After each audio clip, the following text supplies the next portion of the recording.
It's time to unleash the expert. What is he an expert on? Relationships, sex, spirituality, and rediscovering yourself beyond the trauma. Get ready to unleash more purpose, passion, and pleasure in your life. Here's the expert himself, Mr. Brannon Patrick.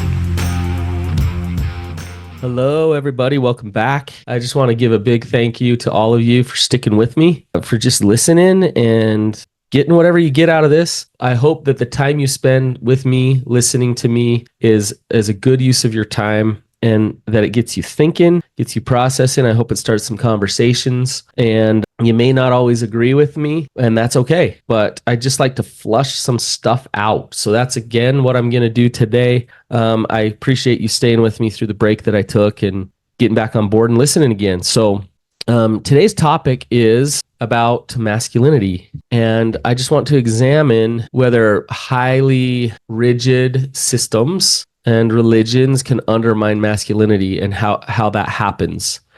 And where this is, I want to give you a little bit of background as to where this is coming from. I work with a lot of weak men. And what I mean by that is I work with a lot of men who they show up very codependent. They lack the courage and strength to be honest and authentic. They don't build trust and safety in relationships very well. They consume their spouse for their self-worth. And ultimately, they don't know who they are. And so no, it's a combination of things. You know, I've specialized in treating sex addiction for years, and I've treated sex addiction in a place where the religion is very prominent. And I believe, this is my theory, I'd love to do research on this. I believe that there's a correlation between sexuality and highly religious situations that create shame. You put those two things together, and shame is the result, or self-rejection is what is found. Like, that's what happens. And somebody who's living in a lot of shame, what they're doing is they're feeling as if they have to perform in order to be loved. If people really knew who they were, they wouldn't love them. And so they start to live in this place of performance.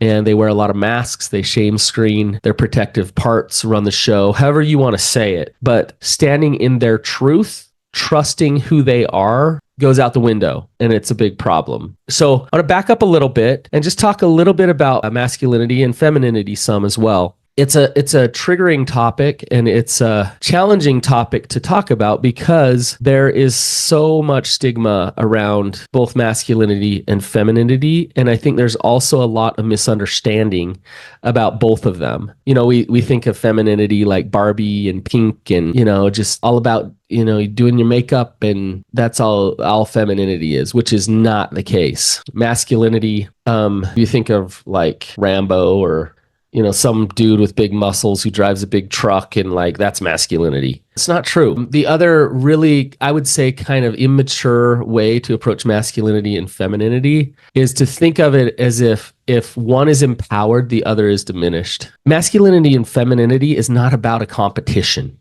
When both are present, then they actually fuel and support each other. Like the feminine movement, that's not a feminine movement. They're actually women pushing masculinity, that it's okay for them to be masculine. Now, it is okay for them to be masculine, but call it what it is. That's not a feminine movement. That's a masculinity movement disguised as feminism. Because feminism is much different than that.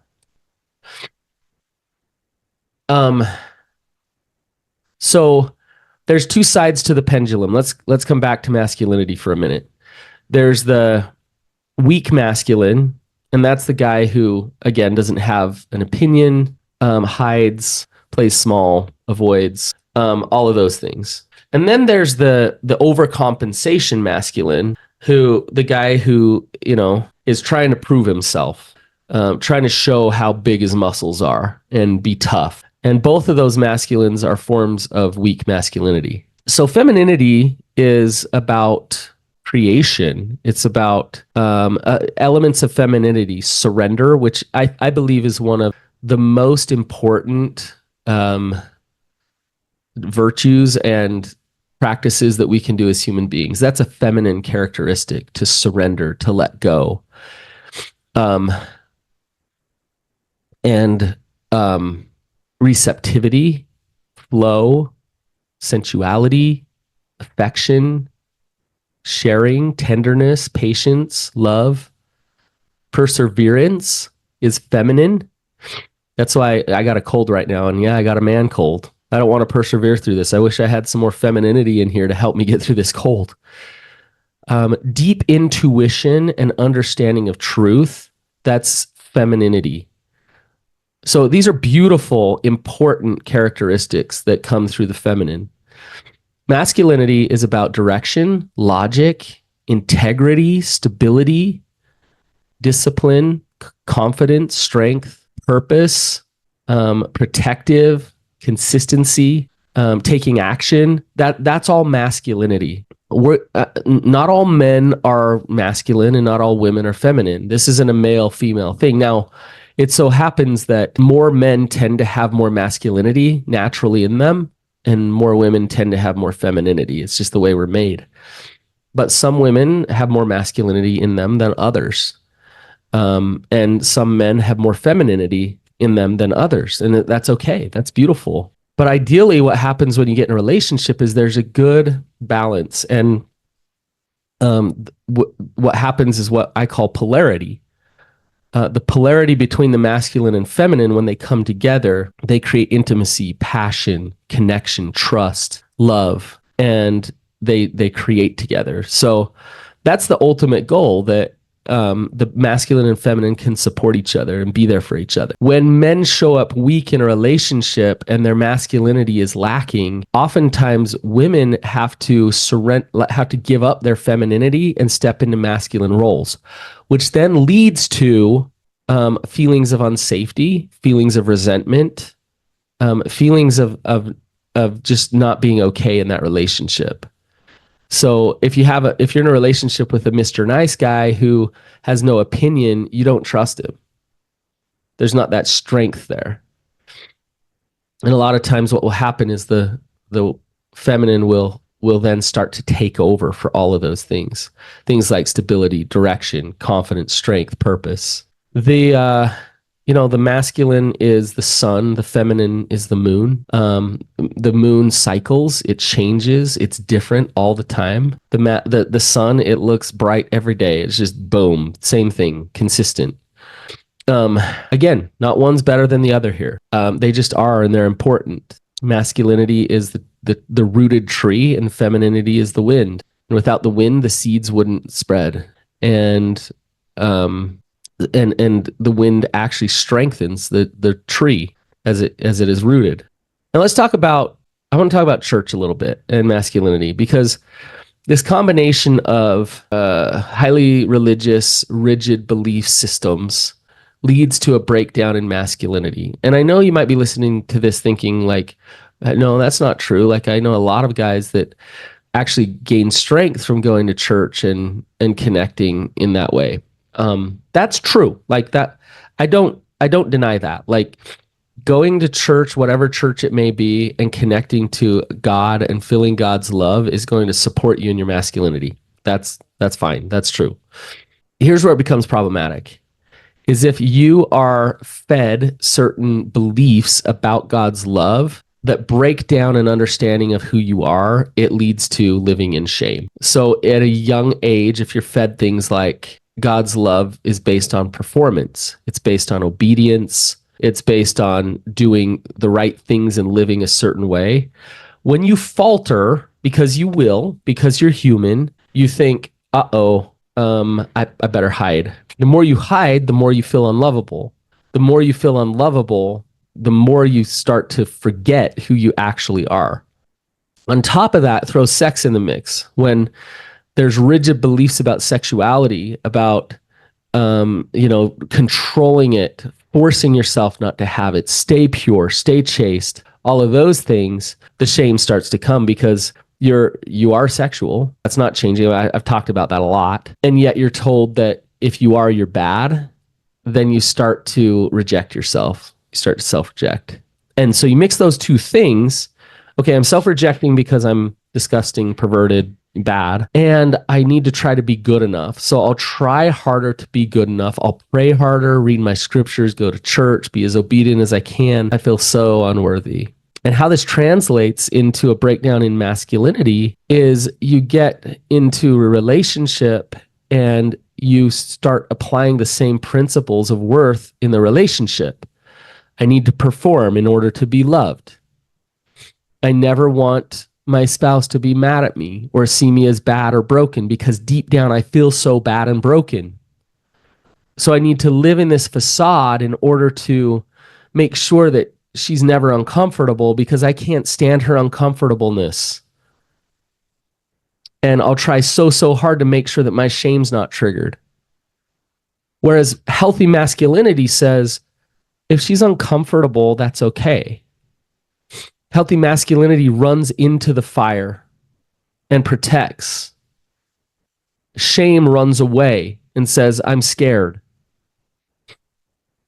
Healthy masculinity will empathize and hold space for a partner's pain. But if you have these belief systems underneath saying nobody will love you if you're truly authentic, you're bad and unworthy, you're not worthy of God's love. If you have those things underneath, then you can't hold that space in a relationship, and it breaks it down. Another thing it does is it breaks down trust, because honesty isn't there in terms of just talking about what's going on in your life. What struggles do you have? What parts of you are you working on? It's hard to get that vulnerable and that authentic if you've constantly been in a state of self-rejection your whole life. When you are under that model of performance-based love, or contingency model of God's love, that I have to earn it, you will have shame. And if you have that shame, it will break down your strength and your masculinity. And if you have an addiction there, numbing out that uncomfortable feeling, you'll have more shame, which will break down your masculinity even further. When I see this happen in therapy all the time, it drives me nuts, where a couple comes in and the guy sits down with the therapist, and the therapist says, okay, here's all the checklist of things you need to do in order to be a good boy. And the guy's like, oh, okay. Like I'll go to my meetings, I'll go to my groups, I'll do this, I'll do that. Wife, look at me, look how good I'm doing. Look at this. We're actually feeding the problem. We're fueling the problem. This guy needs to figure out who he actually is, not by doing what someone else is telling him to do in order to be good enough. And that's how he'll never figure out who he is that way. He needs to reprocess the trauma. He needs to change the belief systems. He needs to reset his shoulds and his agreements that he's made, and love himself despite his imperfections. Accept himself despite his flaws. Trust himself even though he's not perfect. Practice vulnerability with his spouse, with his friends, with those people around him. Speak truth even when people don't like it. Those type of things will heal his soul, because what will happen is he will understand who he is when he actually steps into that courage. As long as he's spinning in the fear and in the shame, then he won't get that understanding. In fact, he'll be pushing himself further and further and further away from it. Weak masculinity tries to appear good versus knowing you are good no matter what. Weak masculinity needs a partner's approval versus creating connection with your unique partner and who you are as a unique person. Weak masculinity is erratic. Strong masculinity is stoic. Stoic in a good way, not cold, not disconnected emotionally. That's not what I'm saying, but just at peace in your own skin and confident in that. Weak masculinity is chameleon. Strong masculinity is authentic. I don't change who I am for anybody. I know who I am. Like I said earlier, weak masculinity runs from pain. Strong masculinity runs toward pain. Weak masculinity is unsure. Healthy masculinity is confident. Weak masculinity consumes the feminine. Healthy masculinity empowers the feminine. There's a big distinction there. Weak masculinity lacks a differentiation between self and someone else in a relationship. I need you, and I need you to be okay in order for me to be okay, versus you're different than me, I'm different than you, and that's beautiful. That's okay. I can handle that. I love myself enough to stand on my own 2 feet that I can absolutely support you to be you at the same time. It's beautiful. So you'll see this when I talk about consumption of the feminine. You'll see like very codependent relationship because I feel so unworthy. An unboundaried person will lack masculinity. They lie They try hard to please. They're scared of her. I was running a group years ago, and we'd talk about practicing courage and masculinity and all this stuff. And I sat down with the guys one morning and I said, "Okay, guys, what I want to do is plan an event where your wives come and we do some good vulnerable work." And they looked at me with fear in their eyes, like, "This is the scariest thing you have ever said, Brannon." And I'm thinking of this and I'm like, why are you so terrified of your wife? Why are you so scared of the feminine? Like, we can go mountain biking and ride down, steep mountains and cold plunge and do all this stuff. But like, if I bring your wife in the room to do something vulnerable, it's you squirm and hide. It's because you're lacking an understanding of who you are. And she has become God. There's a song called "Take Me to Church," and I actually hate the song. And if you listen to the lyrics, it's kind of disturbing. But the song is all about, I don't need God. I just need you in the bedroom, and I need sex from you, and then I'm good enough. And that song kind of depicts the way that the weak masculine will look at the feminine at times. I just need you to give me your sex. I just need you to smile at me, like me, tell me I'm okay, and then I get my answer from you. And that is so unattractive to the feminine. So, as I'm talking about this, I do want to talk about some solutions. I do think the systems, the shame, the addictions, the religions, those type of things actually are problematic to masculinity. But there are ways to tap back into it. It's innate. It's there. It's already there. It's eternal. And if you can actually do the work to let go of the fear and not have the fear run your life anymore, there's things that you can do that you can actually start to harness that healthy masculinity. So one of the first things is that you focus on building a solid support system of other men who support you in your masculinity. Masculinity bestows masculinity. Femininity does not bestow masculinity. You can feel the essence of it, the energy of it through other men. And through other men, God can actually bless you and help you understand who you are as a man. So that's one thing. So if you're lacking friends, you don't have a support system that you can be vulnerable, honest, and courageous with, then you need to work on that. The second thing is nurturing a relationship with a higher power. And I would suggest both the divine feminine and the divine masculine. Both. God as the masculine and the feminine will help you understand who you are. If you're an extension of them, then the mix of masculinity and femininity inside of you is beautiful and perfect. And the more you know God, and when I say know God, I'm talking about just feel God's love. I'm not saying get a perfect picture of who God is to you, but the more you feel God's love, the more you notice God's love all around you, the more you're going to accept yourself and be able to stay grounded and present with who you actually are. Okay. Another thing to do for masculine men, and this can feel uncomfortable because masculinity is dangerous to a degree. But if you're not living in that danger just a little bit, then you're lacking. You're living a deathless death. You're surviving. You're not thriving. You're not living. So you need to live on the edge a little bit. Don't take risks that are bad. Don't harm yourself intentionally, but push yourself out there. Take risks with business, take risks with relationships. Just have some adventure that pushes you, that challenges you, that gets your juices flowing a little bit. You need that for masculinity. The masculine lives on the edge. There's an edge about him when he is in his healthy masculinity. That book, Wild at Heart, like he nails the name of that book. We are wild at heart with our masculinity.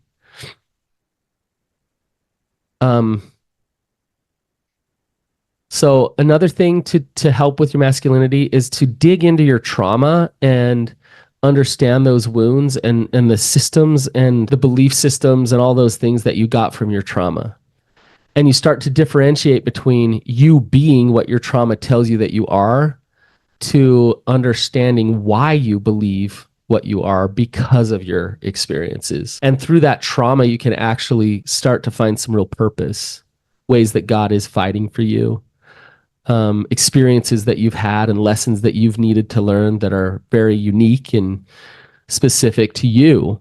You can have gratitude for those experiences and that trauma as you process it, as you accept it, as you allow yourself to understand it. And then with all of this, the problem is putting on the mask, running away, hiding, shame screening, being fake, trying to earn love. And the antidote to that is practicing courage and authenticity. Because instead of selling out with your truths, you start stepping into them. You start owning them. And every little time you step in courage, you start to heal that little boy who believes he's unlovable. John Eldridge says, every man is a warrior inside, but the choice to fight is his own and to feel alive.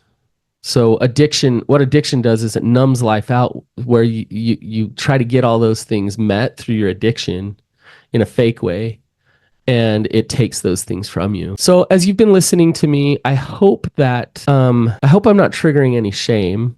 But if you have shame, I probably am, because that's what shame does. I'm not trying to say to anybody that you shouldn't be weak and all of those things. I hope I'm calling out to you, to your heart, that like, I'm not living my authentic life. I need to do some work on me and my masculinity. I understand why it's broken down. I've lived in shame about sexuality and God's love and trying to earn it for too long. And I'm going to spend my life being wild at heart, being authentic. So I challenge you to look at it, to how codependent you are. Look at how much of a liar you are. Look at those type of things, and you'll find, like, wow, there's opportunity for me to step into my strength. Thank you so much for listening, you guys. If this was helpful, please share it, and I will see you guys later.